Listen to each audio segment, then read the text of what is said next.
America, grow up. All right? Enough with this horsing around, killing everybody, making everybody upset and stressed all the fucking time. Grow up. God damn it. Let's stop living to the low standard of our founding fathers. Our hallowed men who started this country, the saintly fathers of our not at all a patriarchy, not at all a psychotic patriarchy, but if you shit on the human trafficking rapist murderers who started this country, people will get upset. You can defend something that's not real. That's true. Welcome, everybody. Welcome back. We're back. We're doing it again. Hank is trying. Another one of my... Oh, sorry. That I'll explain why I winced just there. Yes, one of my trademark still breathings. I guess that's all that's really going on. I'm still breathing. Been on a bit of a journey in terms of employment. Going to update you on that. I don't know what the exact legal status is currently, but I have an attorney, and it's not for it's workers' comp. I'm injured. My arms gave out. My arms are all fucked up. I couldn't work in February. I think the last show I did was before February, January. And I was already feeling the pain at that time. I'd been wearing elbow braces for a couple of months by then. And it finally got really bad and kept getting worse. And so I'll go on about that. Been keeping myself very busy, being utterly despondent. I'm kind of in the despair gear on my 18-wheeler snowmobile. I should have said ATV. That would have been a better visual, because snowmobiles have tracks and people don't intuitively understand that there are actually wheels inside tracks, like in a tank. If you go look at a tank, you see wheels. There's been an argument on the internet. This is how the show goes, by the way. I'm rambly and out of my mind, especially when I'm out of practice. But are there more doors or wheels in the world? It's kind of one of those how do you think questions. I'm a wheels guy. I'm a wheels man. If you know anything about ball bearings or gears or doors have wheels. Hinges are a form of wheel. See, we could argue about that. I wish I had a lover with whom I could argue about that sort of thing after having terribly disgusting coitus, and mutually satisfying terribly disgusting coitus, of course. So maybe we'll revisit the doors or wheels conversation. Let me know in the comments below. I think I have a good case for wheels, honestly. There's just so many more things that rotate than there are that are doors, including doors. Although that's not technically a wheel. I've often lived in the despair mode of life since I was a little kid. I remember going to therapy after my parents' divorce, which was nice, with the guy. His name was Fred. I don't know. We went to McDonald's for therapy, and we bought the cheeseburger deal that got 2 cheeseburgers and a fries, and he bought me a drink, and nothing creepy happened. I know it sounds like the start of a creepy story, but I remember just having the cheeseburger and then like splitting the fries. And I've also always been a bit of a hungry lad, and I was like, why can't I just get my own fucking fries here, huh, pal? But it's actually a positive memory on my list of positive memories in my brain. So, depression is one of those things I'm both completely tired of it. I'm also endlessly kind of fascinated by it too, because it's one of the primary lenses. If anybody's listened to this show or found me on the internet, that's like a thing I always bring up. Like most things, I tend to connect it to like the greater sort of the placental walls of society, as opposed to just like me. It's all just, I really struggle to like, I can conceptualize individualism very well because we're all inured with it. Is that even the right word? We're completely conditioned to be individualistic, especially in America. But I think I'm a bit off the charts in terms of just like, yeah, but like my compassion sources from that effect that I don't think people really understand why they do anything. That does not to excuse anybody, not in any sort of like, it's fine that you can go murder people. You just don't understand. But like people, my saying is dogs don't know why they bark. There probably is a reason for their barking. They're probably expressing some sort of instinctive emotion, but they're not conscious of like when you're walking past a fence and some dog is barking at you. Is there really like a higher order thinking going on inside that mind, or is it just some creature running off of some software that it's got? And humans are slightly more complicated than dogs. And if you've met enough humans, as I have, not all humans are as complicated as dogs. I've met some very, very sophisticated dogs. Back when I used to work for NPR, we would ship them out in tote bags because we were a dog trafficking business. No, by the way, fuck NPR. NPR's garbage. It's been garbage for several decades now, but it was an important plank in my journey across the political spectrum, from whence I started as a rapscallion little conservative boy who believed that his dad was right. That's all I understood about conservatism, was that my dad is God and fuck the Democrats. That was how I understood conservatism. And then my brain booted up around age 11 when my brother was shitting on the Bible, and I got upset. And then I was like, why am I upset? And like a month later, I'm an atheist. Because like I didn't like that I was upset, and I didn't understand why I was defensive about this stupid book that I seemed like the adults in the world cared about, sort of. I suppose if you have the waspy, we weren't in a like an evangelical kind of Christian vein, but we you can't be in America without encountering those folks. One of the failures of this country is the mental infrastructure that we've neglected, and that allows for religion and especially the exploitative type religions, the ones that are more about power and traditional power structures, to flourish, because this is a grifter's paradise.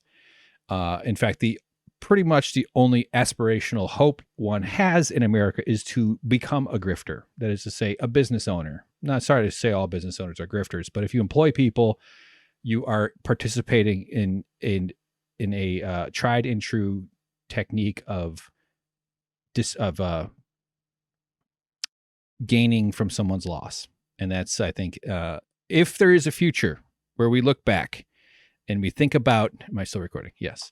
And we manage to have a society we can look back upon, because there are versions of the story we're heading into where all this data is lost, where there isn't any history beyond our archaeological remnants, which are still going to be around for a long time. I actually think that's a pretty ripe, fruitful, a very nutrient-dense placental wall of creative potential in terms of telling stories about the dystopia that's coming, or the dystopia we're in for sure, but like the genre of teen dystopias. First, you got to have sexy boy, sexy girl, and then you just put a bunch of dust on the digital clutter and make the trees. Look, the museum has a tiger running around inside of it, and then that's a dystopia movie. So I would like to do movies or shows where it's like 15,000 years in the future or something.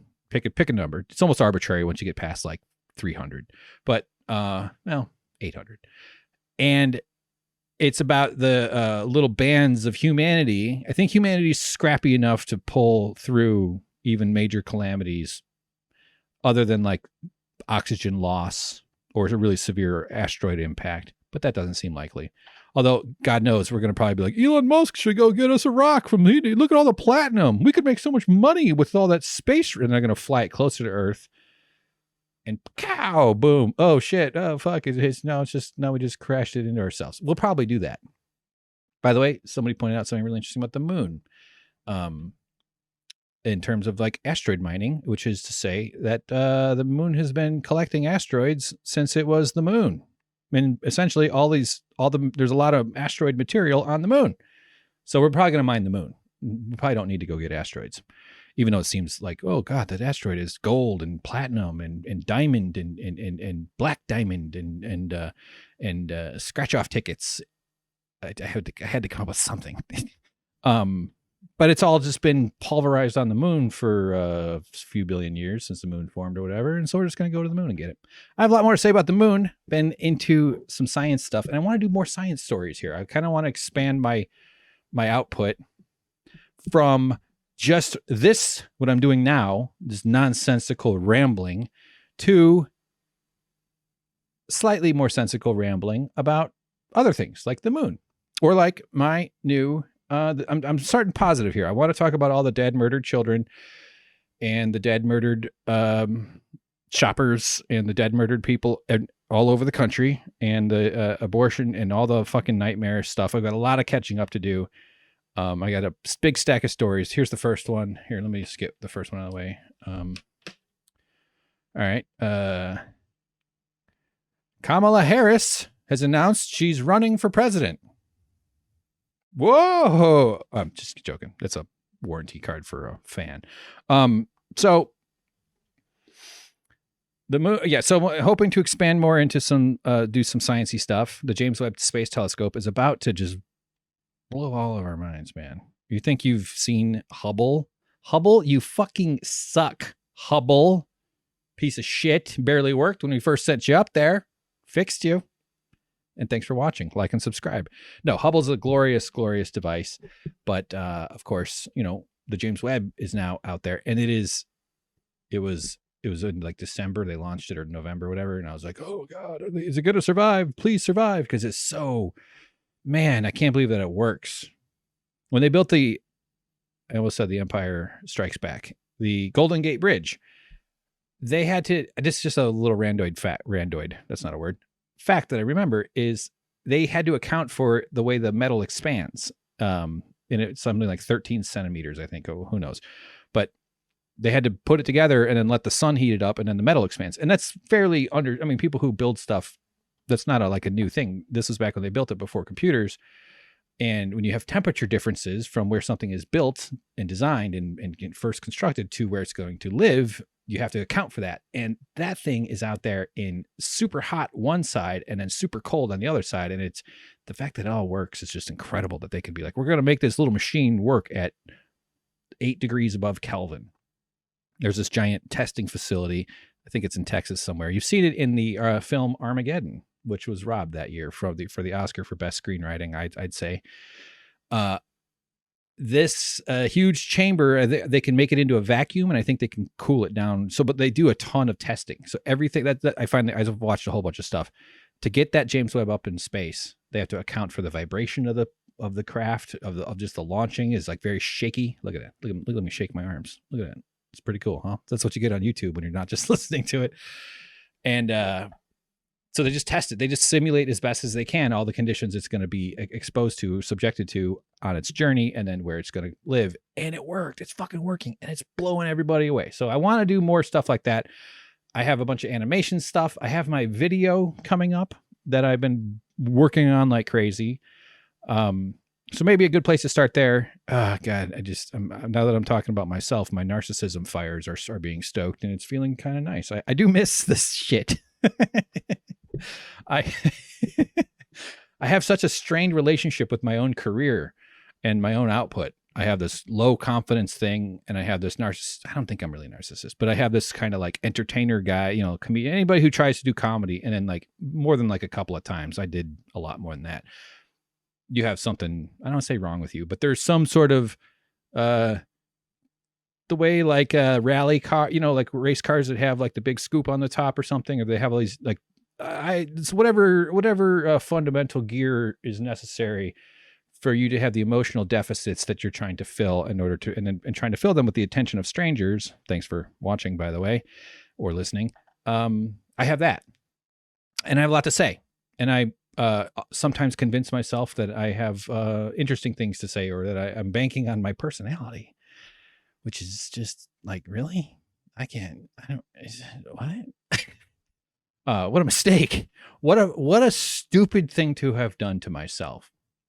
No, honestly, I don't. I actually think, though, moving to Los Angeles was a giant fucking mistake in terms of like my comedy career. I was starting to I was getting better, and I'm not going to say I was like, everybody respected me, but I was like climbing the ladder. I wasn't near the top, but I wasn't stopping. I wasn't anywhere near my peak or at all in stand up. And I could feel that I was starting to like go up near the end of the show. If you're like, you're the most experienced guy here, you'll be the headliner for this small show or something like that. Or meeting club owners and them being like, oh, you come back, you should come back. So things were starting to look okay in that sense. still like barely out of base camp. Not suggesting I was, but like, I think if I'd stayed in Illinois, I would have been involved with the aquarium business that I had before, because I knew this guy that I was working with, but I also would have done stand up, and I just would have been like I wouldn't have had money problems because I would have had aquarium money. I would have had to work, but I think I would have become like a regionally decent Midwestern comedian. Instead, I moved to LA, jumped into the Young Turks pool, and just it's been nothing but weird stress and just wondering how the hell do I get out of this nightmare in LA. And that was like 2013. So long stories. What the fuck was I talking about? Doing comedy. Oh, how this career is strange. So yeah, but the world has also shifted a ton.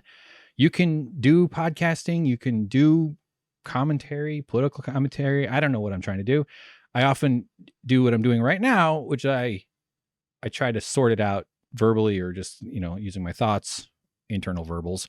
And I go and I just like get tripped up on all the complexities of it instead of the truth, which is just fucking keep doing it. Just go for it. Just believe in yourself. Trust yourself. And I've had to come to that realization because I'm at a transition in my life now too, where I'm like, this woodworking job was a lifeline for me. I was desperate. I was having a really bad time money wise and like emotional. Like it was more of an emotion. It was more of an anxiety. It was an anxiety dominant meltdown than a depression dominant kind of meltdown. And I was fucking, I think I talked about it in a previous episode or two. I desperately needed it. And I still love woodworking. I was developing that as sort of a video project and doing my own stuff. And I still want to do all that work. So I get this job and I actually a good fit for it because I'm anal.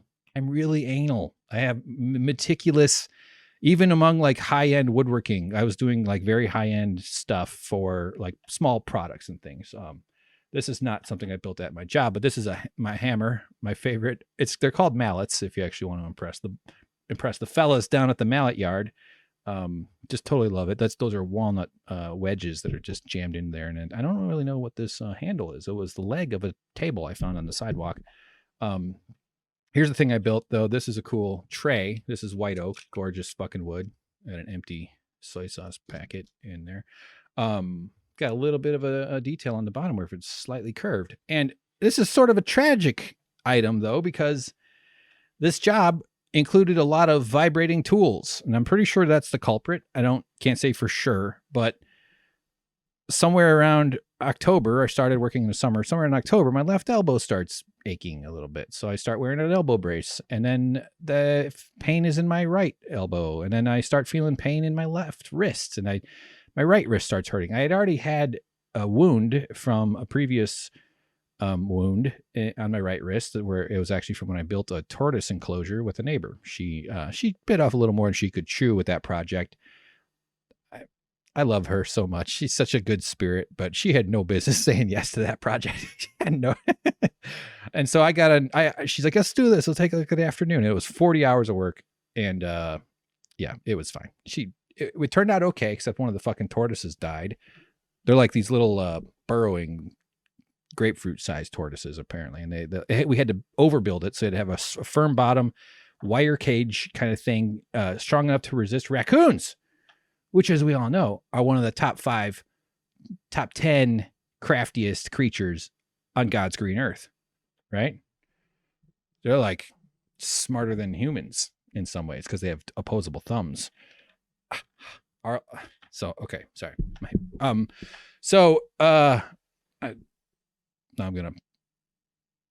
think I could have been funnier about the raccoons.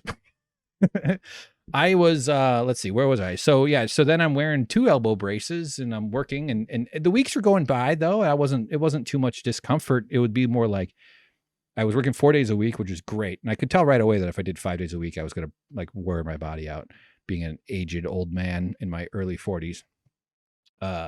It is not such an older guy's job, although I was a little surprised at the speed with which my body crapped out. So I was working 4 days a week, and by my weeks would start at like a 3 level pain and finish at like a 5. and then heal up over the weekend. It'd be like a 3 and then a 5 and then a 3 and then a 5. And then within about 3 or 4 weeks, it just stopped going from 3 to 5 for the next week. It would go up to 5 and then like 5 to 7 and like maybe back to 6 and then 6 to 9 and then 9 back to 8 maybe and then 8 to 10. Like, so like the overall sort of what was used to be my week's finish in terms of how badly my elbows and wrists hurt would be my week's beginning. And that was going on. I told my boss, I was like, I got problems, man. This is getting bad. He's like, yeah, I've had that too. He's like, yeah, I can't do things for more than 2 hours without my elbow. I was like, oh, okay. So, but he's done a hell of a lot more woodworking than I have. So I reached a point though, I just couldn't keep working. I could not keep doing it. I actually took a half a day, finishing up these, I was making wooden spoons, out of single pieces of oak, very kind of detailed and, lots of heavy, not so much heavy, but like, because it's such a fine little delicate spoon, you can't screw it up, or everything woodworking, there's a tolerance for some screw ups. Like sometimes you just have so much more waste. It's okay to chip out a thing you didn't mean to, because you're actually not near your final dimensions yet. Whatever. You can also fix a lot of stuff with woodworking. But these spoons were just really heavy on the vibration shit, on like holding things that are vibrating. So, because you do a lot of angle grinder work, which anybody who's used an angle grinder knows is a pretty beefy machine. And we use these, coarse grinding discs that are monsters. So you got to hold it really firm, and it's vibration. And I think that kind of accelerated things. I think no matter what, I was heading towards this issue. And then there's the health insurance factor, which I'm not going to go into. It's been a nightmare already. I guess it could be worse, but like, it's just so horrible and weird and strange and sadly normal that the money part of being ill, of having an injury, of needing care, of needing professionals to help you, needing somebody who knows more than WebMD to look at you and say, yeah, here's what we can do for you, that we have to involve money. When you are getting healthcare, you are in the presence of God. You are in the presence of our all-powerful, holy God, money. And you won't be surprised. I've soured even more than usual on what I think about money. I'm tired of thinking about money. I'm tired of doing math in my brain if I can afford the extra 20 cents because the Grey Poupon, because the honey mustard brand name is on sale and the store brand is not. And I want the better brand because I'm a bougie snob. By the way, honey mustard, use more. You're not eating enough. Don't eat it all at once. Just a little dab, just a little bit. Gives a little sweet. I'm eating sort of low carb lately, although I do kind of can't resist those burritos when I'm in the need for a giant pill to make myself feel better. And man, that what the fuck was I saying? The honey mustard really hits good. Mix it with a little mayo. You can mix it with sriracha. Just to give it a little, just a little way to accent other aiolis and sauces with a little sweet.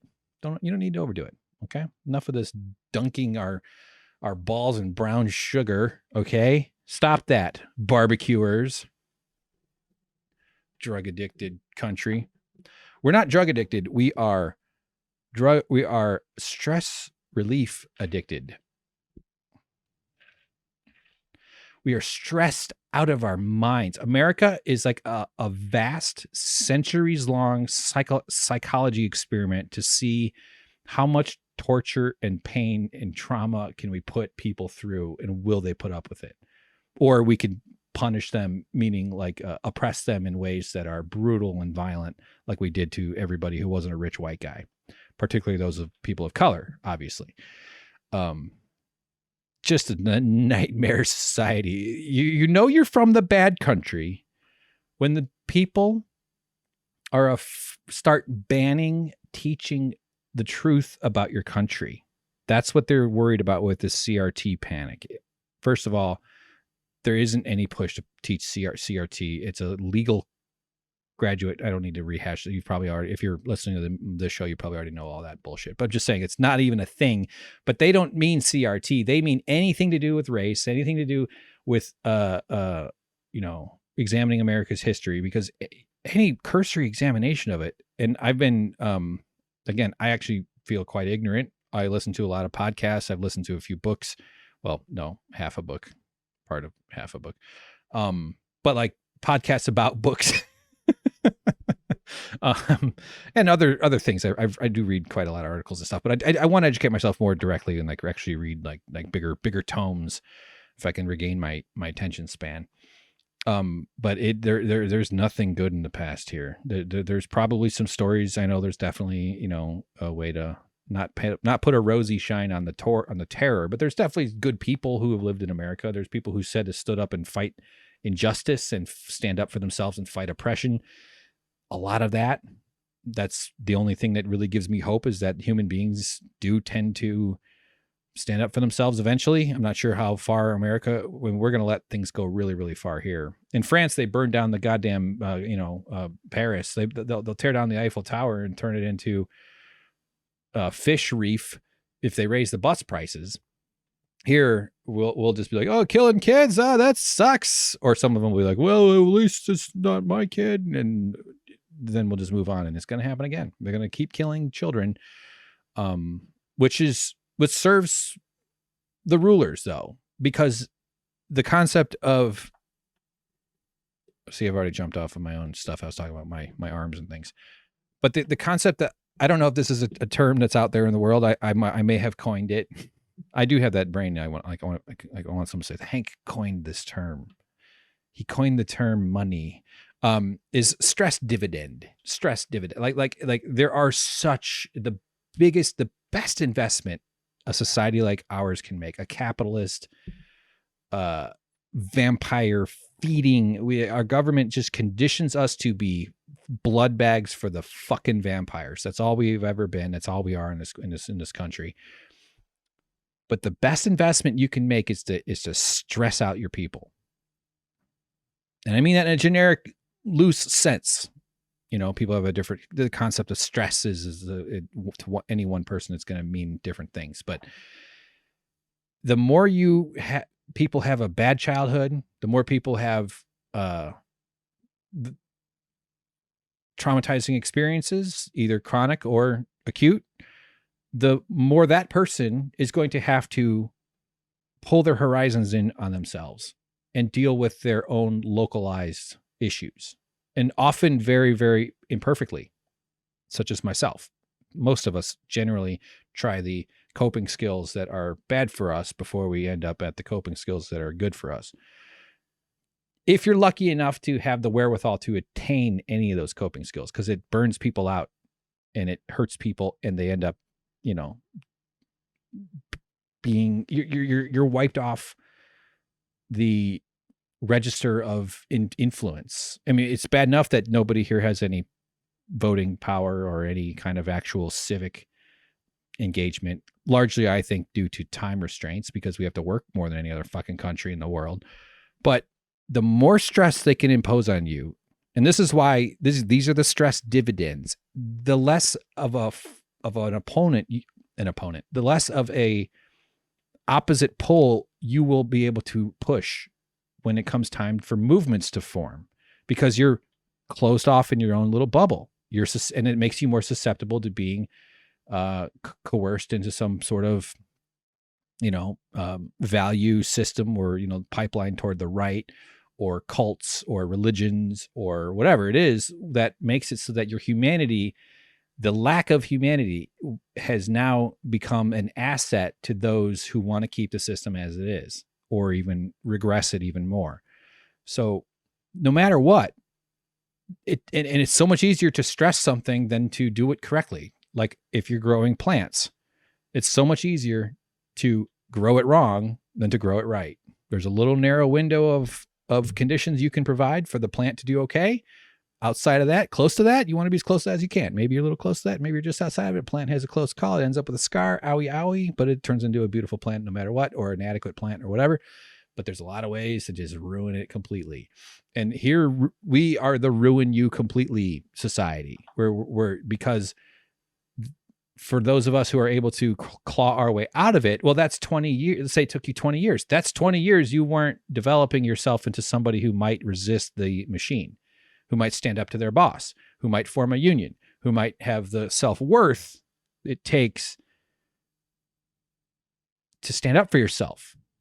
You know, oftentimes it just, the dividends pay out in someone who's just a little avoidant of confrontation. I'm just not big on confrontation. I am like that. I tend to go for it anyway if I have to, although I avoid people a lot. I have not been outside much. I've been getting anxiety, like not I wouldn't call it an attack, but going to these doctors and stuff, I've had anxiety issues being out there, out in the world. The COVID, the whole thing is a nightmare. It's nightmarish. So dead kids, stressed out parents, stressed out kids. This is our response to killing children in America. Whereas in other countries, they'll actually pass some fucking laws and do buyback programs and get the guns. I would love to see nothing more beautiful to me. Well, I can think of other things more beautiful, but if we got every gun into a giant pile and we melted it all down and made a big monument to the victims of guns, or used much of the metal for other things, for better purposes than to create instant respect machines. So I'll get back to rambling about my job too. I think I just jumped off of that thread. The stress of the children who are killed, 300, it's like somewhere around 300,000 children have been directly impacted by these things. Not the victims, not the kids who were killed, but people who were in schools when the shooting went on. They heard the gunfire. They heard that it is so loud, especially that AR-15, man. God, it's terrifying what we subject our children to in this country, and then do nothing to stop it. It's just a horror. And so there's lifelong traumas imposed on those kids. But because not every kid is going to be near a shooting, most of them won't. A huge percentage won't, which I don't even like saying it in that way, because it makes it seem like it's okay to have 2% or whatever the number is. Even 0.04% is way too fucking much. That's something I think about with guns too. It's like we have all this gun violence, roughly 2/3 is suicide, murders, accidents make up the rest of it. 10,000 plus murders a year with guns, mass shootings, nobody feels safe. And like my thought about that is like, well, what number is okay? What's the acceptable number of gun deaths? What's your number? Where do you fall in that? Mine is 0. 1 is too much. But if we could get that number from 35, 40,000, which is what it is these days, or what it is generally lately, if we could get that number down to 20,000, wouldn't that be a wonderful thing? Hey, we only lost 20,000 people to guns. The Second Amendment only took out 20,000 people this year. Hey, we're doing great. That's still disgusting. I would like, it's just fucking, and the amount of guns that are out already, that are going to continue to be out. I know more people have bought guns during the pandemic. Metal tends to take a long time to wear down, so we can assume these weapons will just sort of exist out there in the nooks and crannies of the world, waiting for the accident to happen. I just absolutely hate guns. I hate violence, and but an honest assessment of the world we're in, though, it's becoming less rational to not have a gun if you're going to have to fight somebody who has a gun, because we're heading towards more gun violence.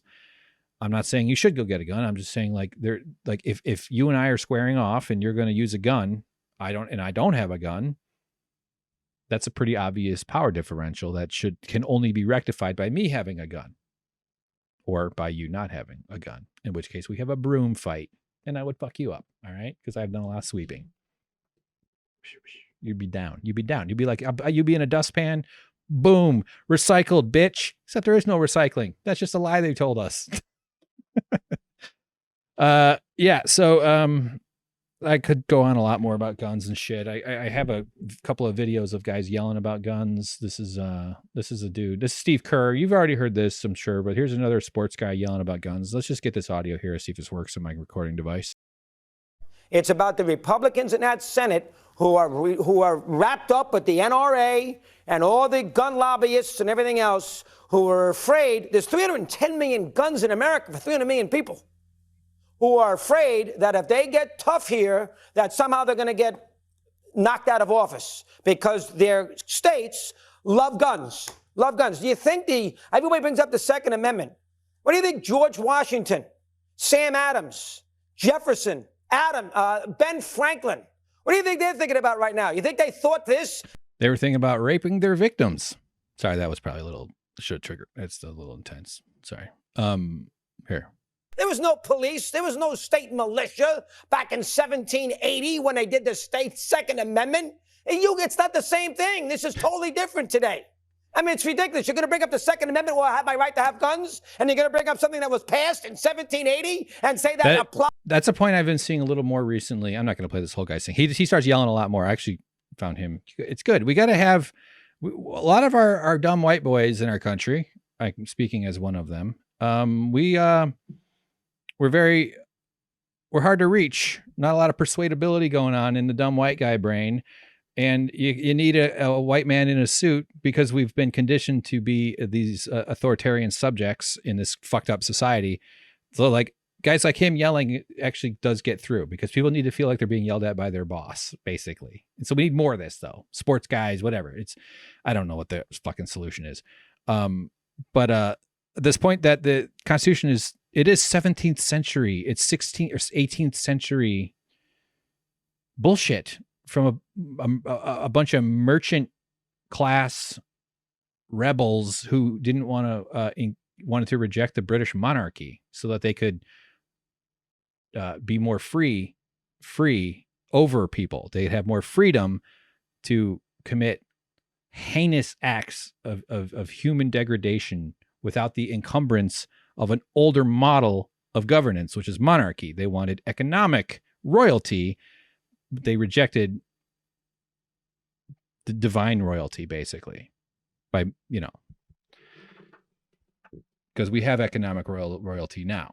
We still rule. The crowns went away and they became CEOs in this world through the mutation of capitalism into more capitalism, which is all we've ever had in this fucking country.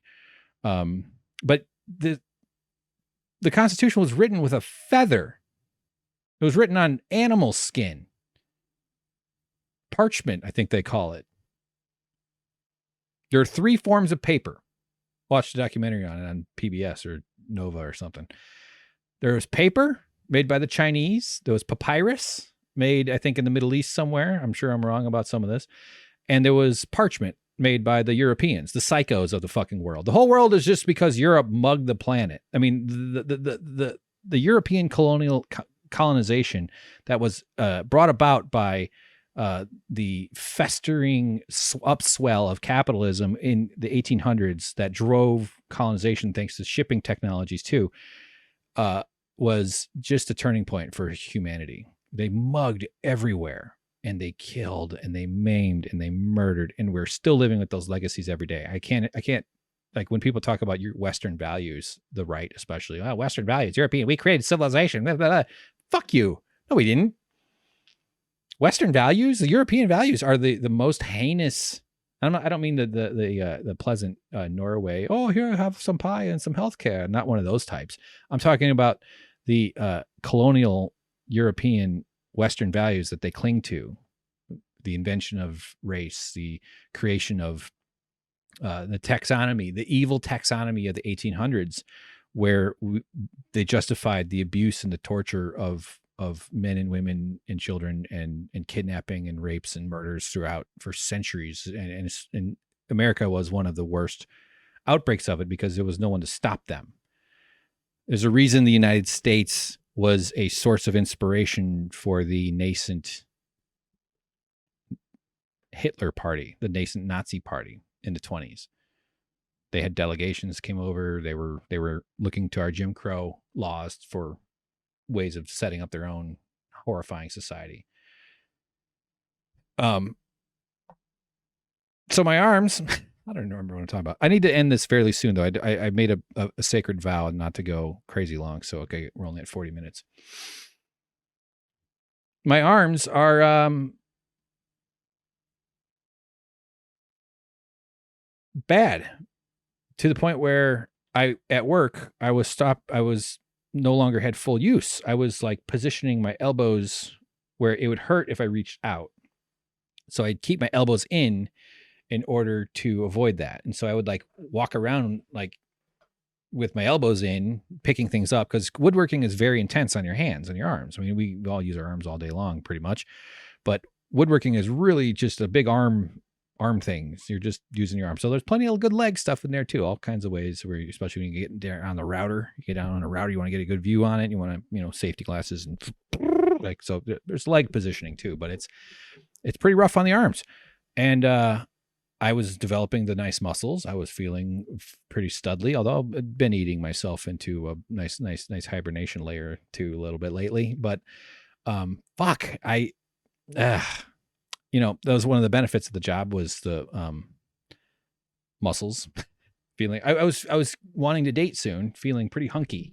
I had a sexy boyfriend job, for the right person, and she'd be like, "Damn, woodworker, ooh, he comes home stinking like shit. I love it. Turns me on because I'm a savage ape." Those are the kind of women I like, the savage ape women, because that's what we all are. So I was all like, kind of like, all right, good. I'm going to be sexy, fun woodworker boyfriend. I'll be all gross, dusty, but I'll come over, give her a smooch with my gritty face covered in dust, slap her on the tuchus with a piece of walnut, consensually. But now I'm oh, my arms. Now I'm that guy. Now I'm like, I can't move that. I can't pick up that big plant for you. I used to be, I want to be, I took pride in this. It was one of the planks of my identity. Big, strong guy. I liked being big, strong guy. There's a reason they had me play rugby in college, because a huge fat ass, and they had a small team. I was the biggest guy on our team, and I was about 265 pounds. And I started working out with them too. I wish I'd stuck with that though, but it was just too much pain. It was just absolutely crazy. It was just nuts. And I didn't drink at the time, so I probably would have stayed with it had I been a drinker at that time, because they were boozer types. And we went and we played against Indiana University. And these corn-fed mules, oxes, trying to think of that big ox, that aurochs. Those are cattle. Those aren't even ox. These dudes were enormous. Like, their small guys were like a little smaller than me. And I was our big guy. We got fucked bad. I almost got into a fight. This is when I decided to quit. This dude was ripping at my shorts, and he tore my pocket. He tore my shorts because I was a prop, which means in the front of the scrum, I was in the front of that row in the corner, and you'd lock your head in with the other guy, and he tore my shorts. So then I tried to tear his shorts because fuck him. And he sees that, and he takes a big swing at me. He just tries to deck me. I dodged it, but I was like, what is this? What the fuck is going on here? So anyway, I like being a big, strong dude. I always liked having that, like, yes, I can carry that for you. Oh, here. Oh, look how many groceries I can carry. Ha ha. I fall for the trick. If you say to me, do you want me to mow your lawn? And that's not even a euphemism. You say, Hank, you're so strong. I have several thousand pounds of concrete that I need to carry up my 5 floors apart. I will already have 2,500 pounds of concrete up your fucking stairs. All right. Feed me an iced tea and a lemonade when I'm done. Pat me on the tuchus, send me on my way, and I will walk off into the sunset, the hero that I am, being a big, strong man. And it always was part of my core. It was like, yeah, I'm a big, strong guy. I can intimidate a little bit if I need to. I can, I'm just tall enough for the slight annoyances of being tall to have been a factor, but also I understand that like people don't care about it. Like, being hot sucks because people are intimidated by, oh, poor you, tall guy. Like, I know. I mean, I've scraped my forehead on branches and shit, and talking to people at loud bars is difficult. You have to bend down. so tall people rights, bitch. But so I've seen a few doctors. I misunderstood how workers' comp worked. I didn't even know if I should do it. And of course I was having a ton of like stress and anxiety about like, oh, my boss is going to be upset. Am I causing problems for them? Is this because you internalize the values of your oppressors? No offense, bosses, nice folks, actually good people, but you still like, and this is exactly what workers' comp is for, is when you are wounded through your job and you can no longer add to the capitalism pile. The vampire blood bag needs to constantly be fed. And so it is an important thing. I wouldn't be surprised if they ever get rid of it, but it also might be because it seems almost too generous. I'm not sitting here saying I don't even know if I'm going to get money from it. I decided to use an attorney. In California, there's a cap on how much the attorney gets, which is 15%. When I'm not that I've done a lot of attorney hiring, but it's usually like 30 or something. You hear about attorney fees. It's usually like 30 or 50. It's like, well, okay, fine. It's all confusing. I might as well go for it. But 15's fine. And there probably will be some money coming my way to help me with bills and stuff while my arms heal. And the doctor did say something about restricted work. But workers' comp, it turns out, is its own health insurance thing. Like I thought I used my health insurance, which I just signed up for this January. And then that leads you into a workers' comp, like a doctor like signed something or whatever. I just didn't even look it up. I was fucking stupid. And so I finally look it up, and the doctor actually cued me, and she goes, oh, you can't use the first doctor I saw. Okay, first of all, I went to one guy.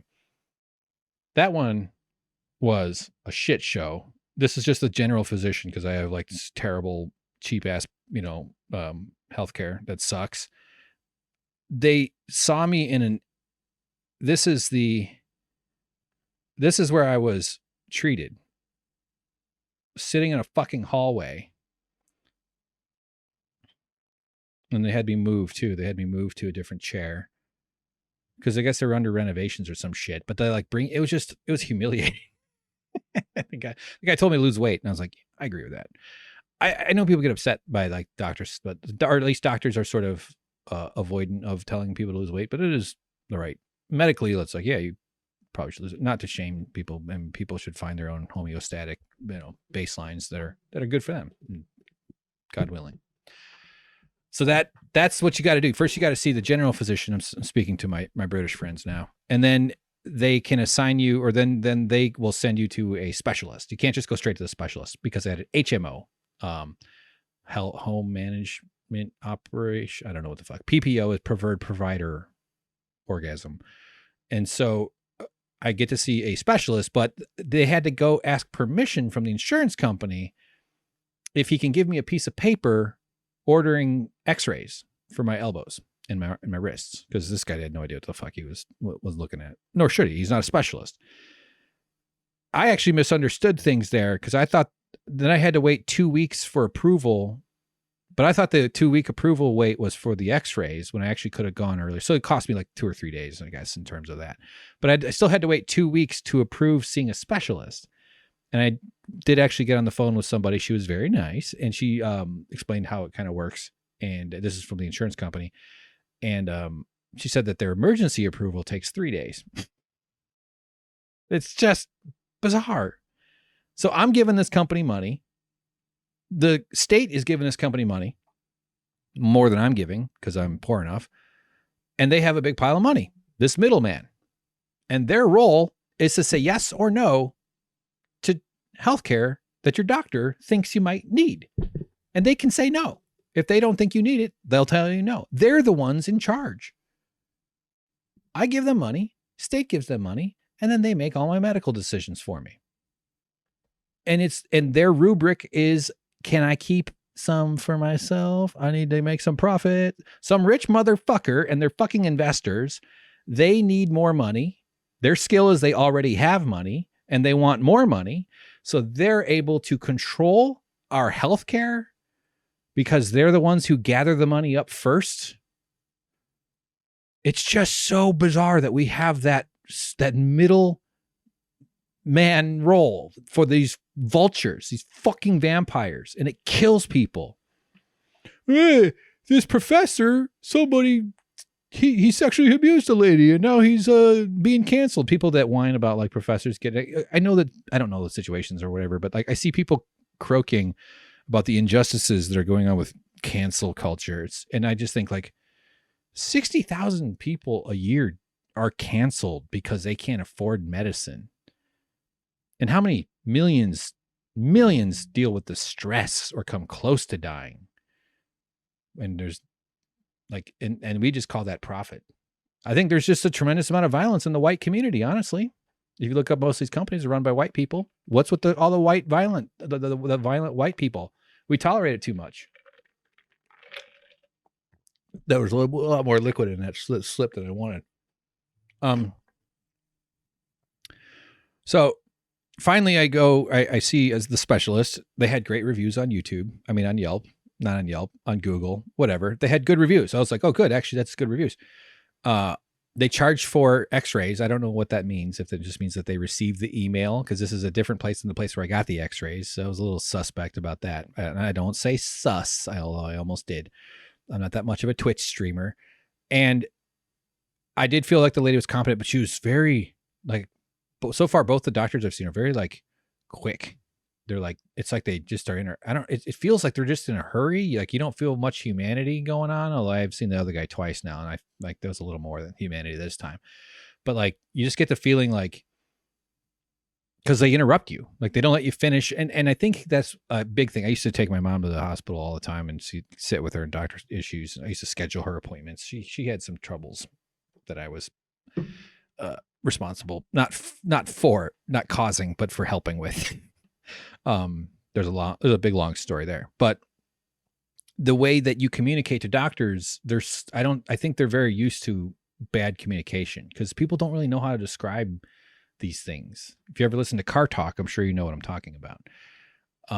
So I try to be as clear as I can, but in the moment your anxiety is a little up and like you can kind of tell you maybe you're not communicating as efficiently, but like the doctors, they don't ask really clarifying comments.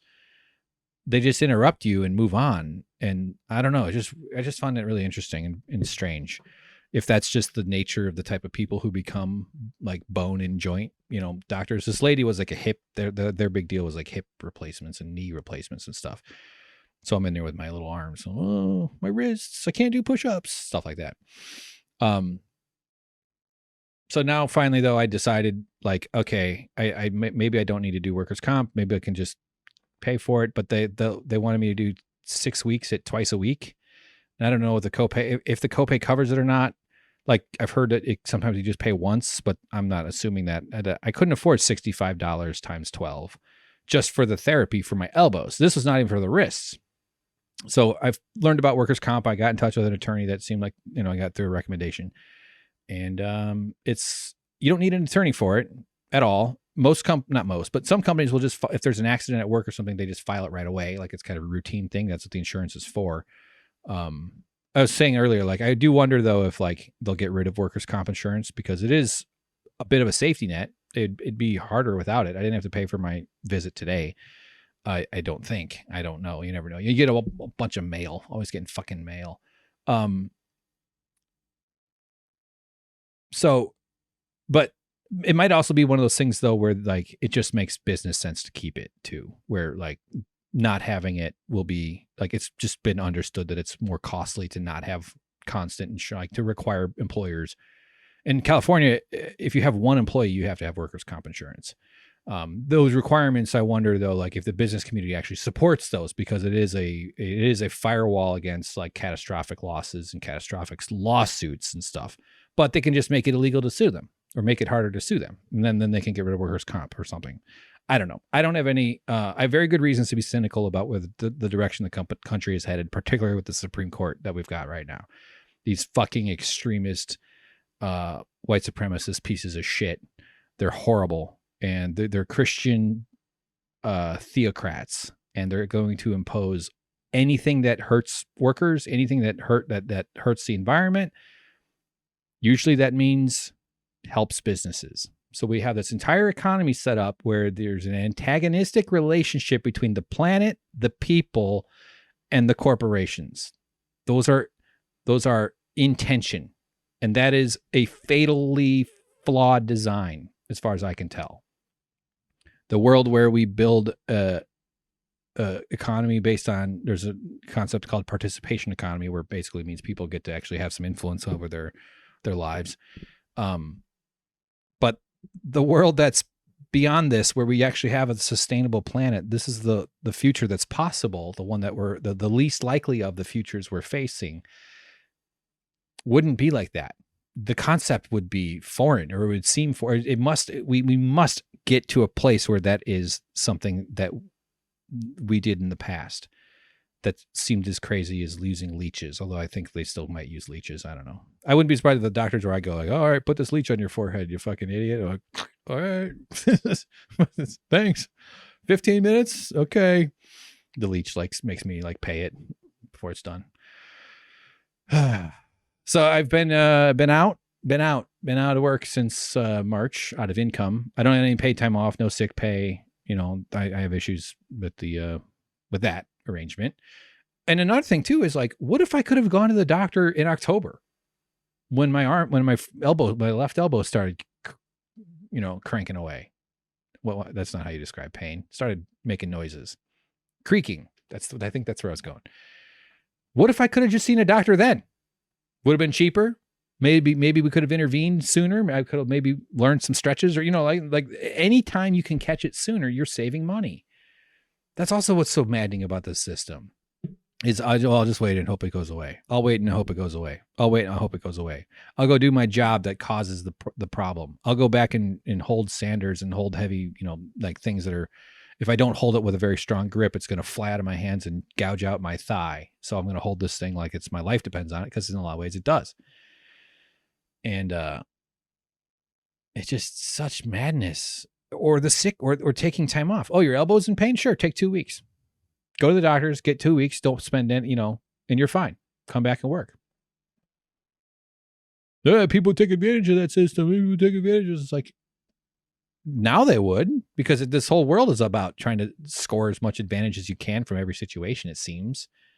But a world where the expectations about what it meant to have a job were completely different. What it meant for a company to exist. I'm for corporate I'm for corporate mortality. Another phrase I'd like to coin, if it hasn't already been minted. Corporate mortality. And here's what I think that means for me. I have decided, okay? I'm going to end the show soon. It means that the founder, Daniel Day-Lewis, from There Will Be Blood, gets to get really rich. Although I'm for wealth caps, of course. I would put it at 5 million, but I think 50 million is a reasonable compromise currently. But the founder makes a lot of money. The founder, they took the risk. That's a fucking bullshit argument. But the person who set out to start the business, they make a lot of money. Of course, with their workers also have made and had democratic influence over where the profits go. But once the founder is out of the picture, dies or is bought out by the workers or something like that, then the inheritance, or then a process of converting that corporation into a public service, into a sovereign wealth fund, into being managed democratically as part of the greater economy, should begin. And that could take another generation even. It doesn't have to be an instant switch. It could just be, well, the founder gets the reward. We recognize that person started it. They took the initiative, and boom, there's your reward. There's your innovation that we're also fucking supposed to be impressed by from capitalism. But it's the immortality. It's the immortal thing that is causing all these issues. Then now we have these gargantuan entities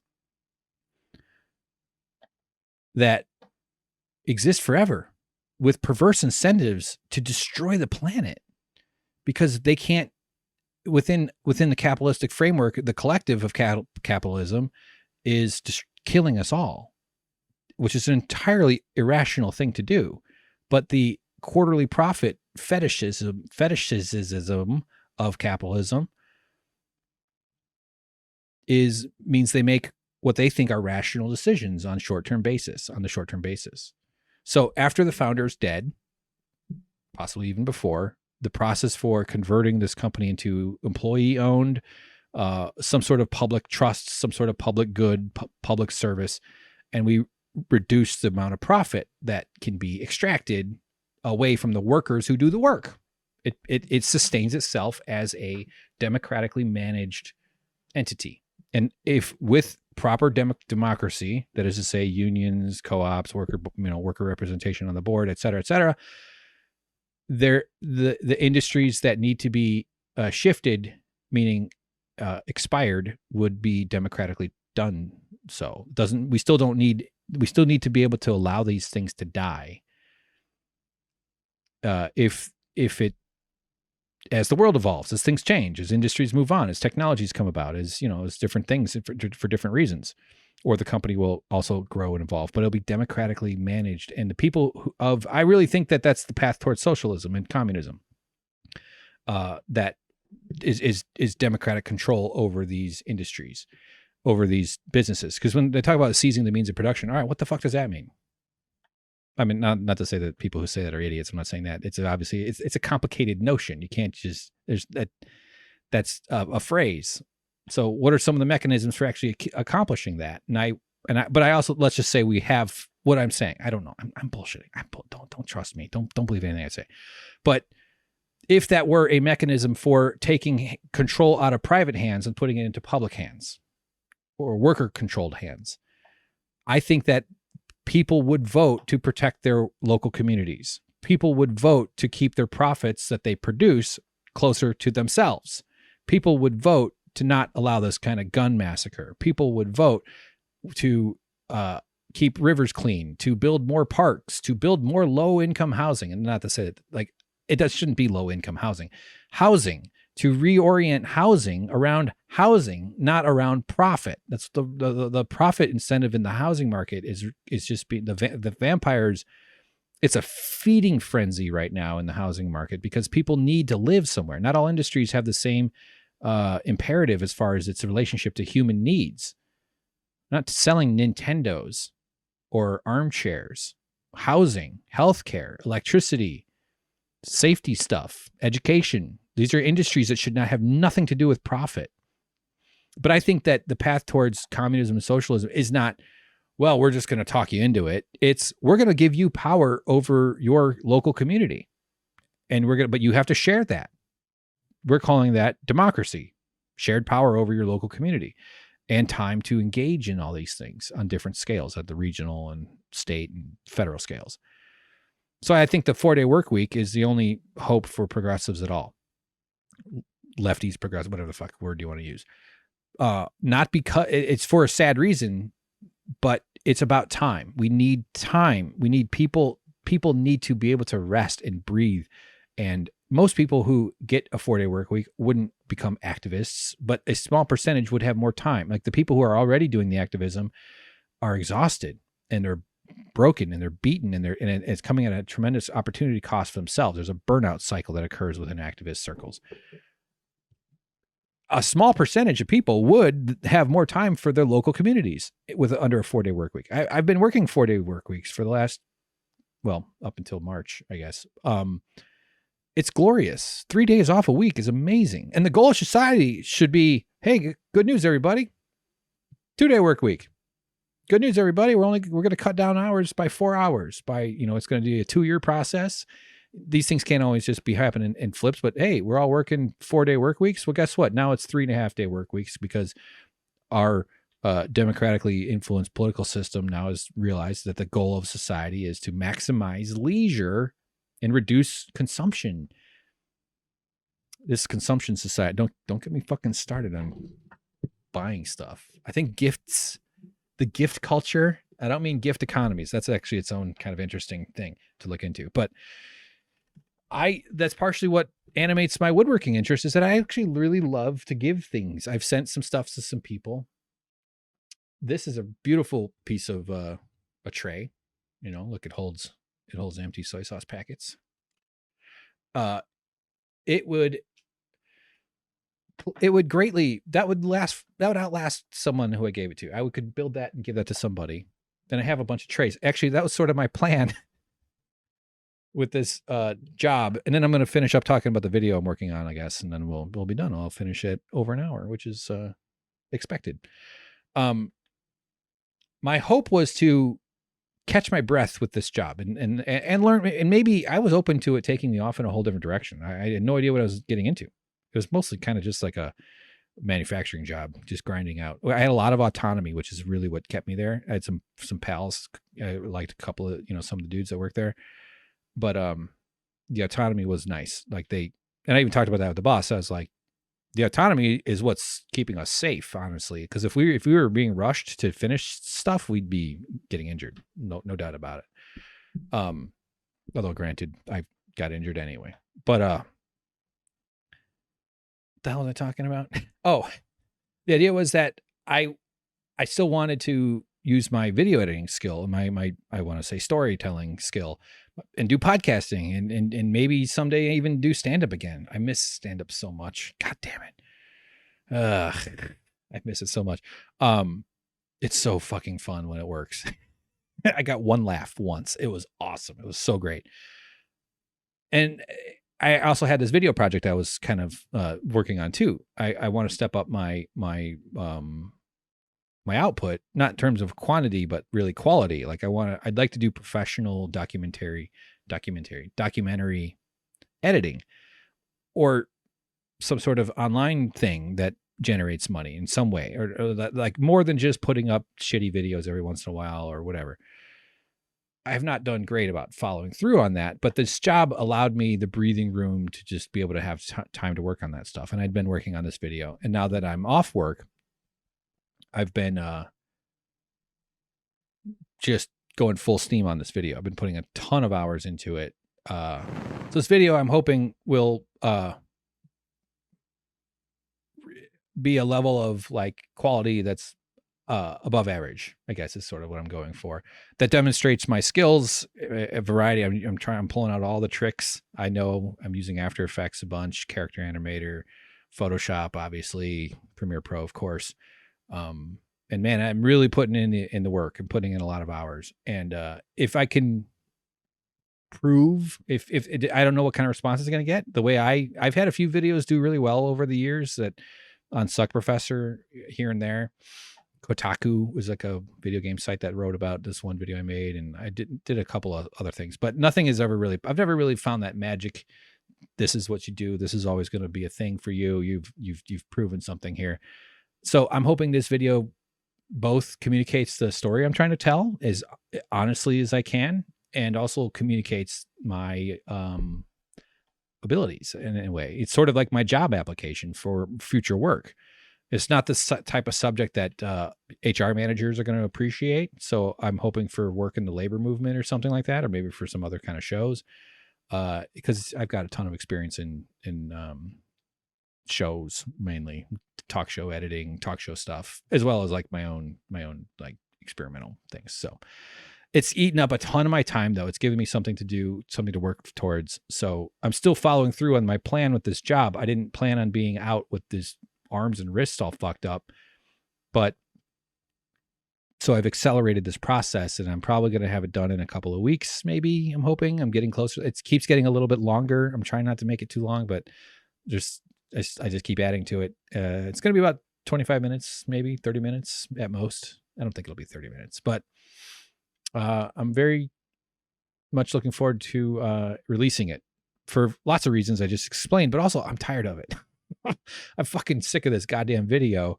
I'm way too far along to not finish it. Of course, I'm going to finish it. I'll be proud of it. I already am proud of it, but I really hope it is received well. But I also have other stuff I want to work on. I have other video ideas. I want to do some animated things with my own Hank character, and some woodworking stuff. Even I've got like 2 years of shit filmed from my original woodworking project that I want to work on too. So there's a lot going on in that sense, and it's keeping me busy, which is good because I tend to go a little bit crazy if I'm not keeping myself busy. And maybe it'll open some doors. That's also kind of why I'm making my comeback here on the podcast, is I want to reach other shows, and this is the topic that I hope will be interesting enough to other shows that they'll want to talk to me about it and have me on as a guest. And I'm going to start doing some Twitch streaming again, likely like art stuff. I want to do some drawing, maybe some video game shit too. But mostly it's just kind of coming back to my roots as a narcissistic psycho comedian who wants to do this, talk, wants to say things, wants to comment on things, has a lot of shit to say, I feel worse when I'm not. And so I'm just observing the news and watching things, ingesting it. I'm really struggling, not doing a good job, but I'm trying to reorient my relationship with Twitter and with social media in general. Because it's these phones, man, this whole thing has got our brains into some sort of scary, weird territory that I don't think anybody really knows what's going on. It seems to be that just the profit motivated algorithms are demonic beings that have inhabited our lives and our world. And I actually tweeted something about that. I think it's an interesting concept worth exploring, but like the nebulous agony of being alive nowadays is because our emotion engines have been colonized. Our emotional systems as a frontier, when Edward Bernays, the nephew of Sigmund Freud, and probably in small fits and starts throughout history before this, but when they finally cued into using quote unquote modern psychological understanding to manipulate the masses, that set in motion a process for the way these denser population, these higher what our modern world is, last 140 years, basically, mass marketing, mass manipulation to get you to buy stuff. They got people gluing fucking eyelashes to their eyelids. I understand there's some sort of this psychology that we play on, not just in the person who glues fake hair to their eyelids, but also to the way we perceive people who have giant eyelashes, which looks kind of cute on like cars. I like when there's that big eyelashes on the headlights. Yeah. But the way that we're so pliable. We're such putty in the hands of these bigger systems, these bigger forces. And now we've got the algorithms in charge, and they are evil. They are whenever they do an AI test on the internet, it just immediately becomes racist. Dude, it's just so bad. It's so bad. We need digital privacy laws. We need digital ownership of our own stuff. That is to say, we need the right to destroy our data permanently and to claim income that comes from those who exploit our data. We need much more of that stuff like that. Or to just ban the fucking algorithm altogether. Opt out of the algorithm. That's what we need. Or get rid of all this shit altogether. So maybe it's going to become cottagecore. I just might be a cottagecore guy. Make a tea, put a piece of linen on a piece of lavender, or actually flip that. Put the lavender on the linen, tea, Instagram photo, put it on TikTok. Boom, cottagecore. Rich white motherfuckers sitting around in their linens. That's what it seems like. I just found it last night, and I was like, oh, simple living. I want to be simple. Decluttering, though, I guess, is a big part of cottagecore. And it's not cottage cheese core, like I had first hoped. Declutter. I'm a very cluttery. I have a lot of clutter. It's bad. It's not good. It's not good. I have trays to give away. Oh, that's what I was saying. Sorry, I keep trying to end. The plan for the show and the podcast was that I would lick my wounds with this job, learn some woodworking skills, contribute to the economy, work on that video, get back to podcasting, maybe open up like a Patreon kind of thing, which I still need to do. I'm pretty sure I'm going to try that probably sooner than later. And that I would be offering trays or items or things, candle holders or other items and stuff, maybe even mallets. Wouldn't it be fucking cool if I built some of these for like the Patreon community, and they'd be rewards? These fucking shows out here giving away t-shirts and mugs. No, I would be making my own swag as a statement of principles. Plus I make beautiful stuff. I make really nice stuff. This one is actually pretty ugly. It's got two contrasts, Douglas fir and a piece of cedar. It was early. I was just testing out techniques, but it still looks nice and it has heart. So that I still have a bunch of shit. I have a ton of wood. It's one of the benefits of this job. No healthcare, but free wood from all the waste, all the cutoffs. I still have a lot of stuff that I could include, but I don't have the ability to work on it. I can't do anything with my hands now. I tried to do a little woodworking on my balcony, and after 2 hours, and it wasn't like intense, like I'm at work woodworking. It was just like I was planning out. I have this idea for a hummingbird feeder that is just adorable. Let me here, look, check this out. Oh. Hummingbird feeder. By the way, these are great. These are great. I forgot what they're called. That would be like a crane, sort of like a like that. So it would hold the hummingbird feeder, because I have a hummingbird that visits sometimes, and no, I don't have any food for my guests. No, but there's no place for me to hang something on a traditional like hook that just holds it. So like it's basically just like a nice little crane, and I designed it so that it would like snap together and like kind of so you could ship it in separate pieces. And engineer square, by the way, engineer square. Very precise, like it's machined to a very high precision. If you drop it, you basically have fucked it. So you could still maybe use a little bit, but you have to kind of protect those things. I still want to build stuff like that, and I'd love to do content about wood building and woodworking, but I can't even. I was just out there farting around with dimensions and like, you know, holding wood together. I did 3 cuts with a circular saw, and my arms were beaten by that. So I've been diagnosed, although I haven't had an MRIs on my wrists yet. It's basically tennis elbow and carpal tunnel. The lamest fucking things in history. I was sexy boyfriend material, hunky woodworker, and now I'm, my tennis elbow and my carpal tunnel. I'm going to be wearing wrist braces probably. I hope it's something worse than carpal tunnel, just so I don't have to say I have carpal tunnel and tennis elbow. These are industrial forms of it. People are going to think I got it from playing tennis. Too much typing on my World of Warcraft game. No, I don't even play that. I did a little bit in the 90s. What a turn. So now I'm going to be, podcaster guy who's got, arms that don't work. I'm hoping that I can get my hands back though. It sucks, man. I do play tennis actually. I can't play tennis. I can't do vigorous activities, amorous or otherwise. I can do dishes, about 20 minutes of dishes, and it doesn't hurt too much. It's not constant pain, but it's also always looming pain. Very American in a sense. All right. Thank you for joining me, though. I hope this is watchable. I have no idea. Part of me wishes I could escape. If you're on YouTube, by the way, you can see a plant in the background right behind me. I bought a plant.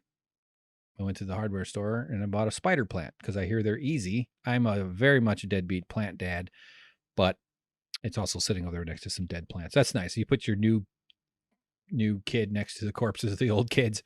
I told my mom about it, and then I talked to her the next time, and she goes, "How's your baby?" I was like, "Mom, I'm not calling my spider plant a baby. Spiders are gross." Just kidding. I like them. They're industrious and they respect territory. A little too heavy on property ownership, those fucking spiders.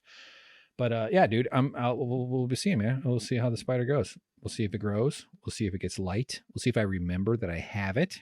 That's the first key to Spider Club. Here, I'll show you a picture of it. Pretty cool, huh? Pretty neat.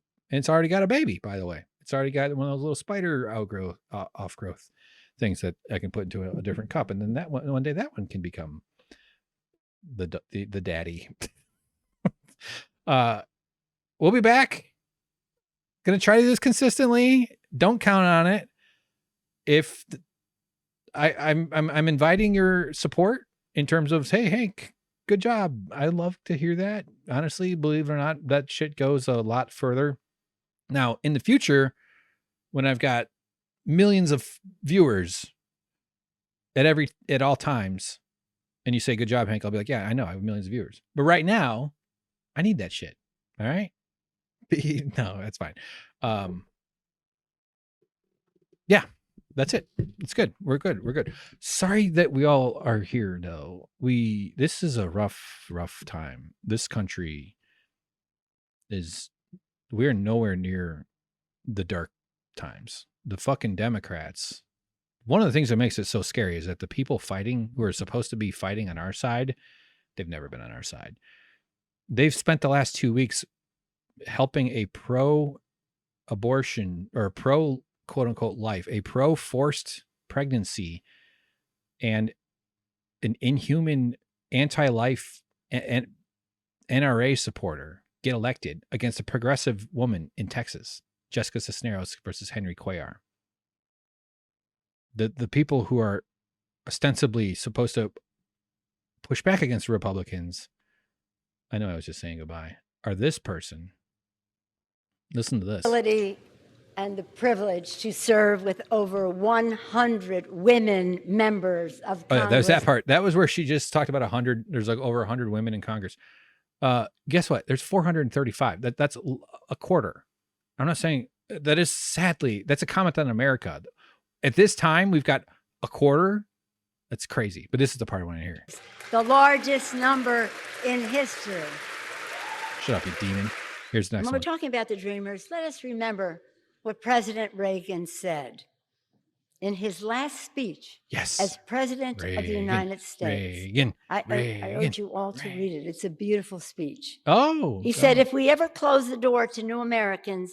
You know what? Fuck Ronald Reagan. Fuck that piece of shit.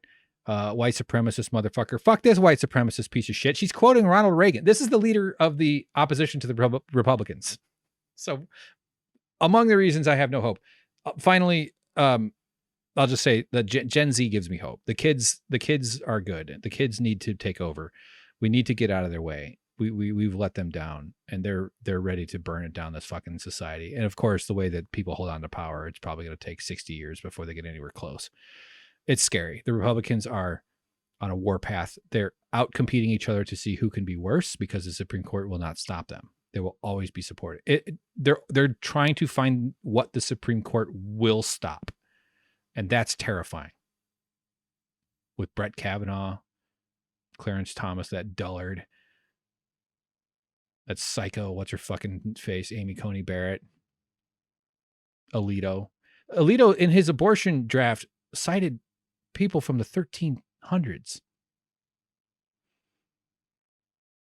Guys from the 1600s, too, who burned witches. I hate him. I hate him so much. It's so upsetting to be alive. I actually feel a little better now that I've done this podcast. This is sort of just me rambling and talking out my feelings, which is nice. But it's terrifying, man. This has been a hard couple of days, too. I didn't sleep well last night after all the news. I have to get away from it. Oh, I finished a book. I'll tell you about that next time. Thanks for watching, everybody. Goodbye. Take care of yourself. See ya. Bye.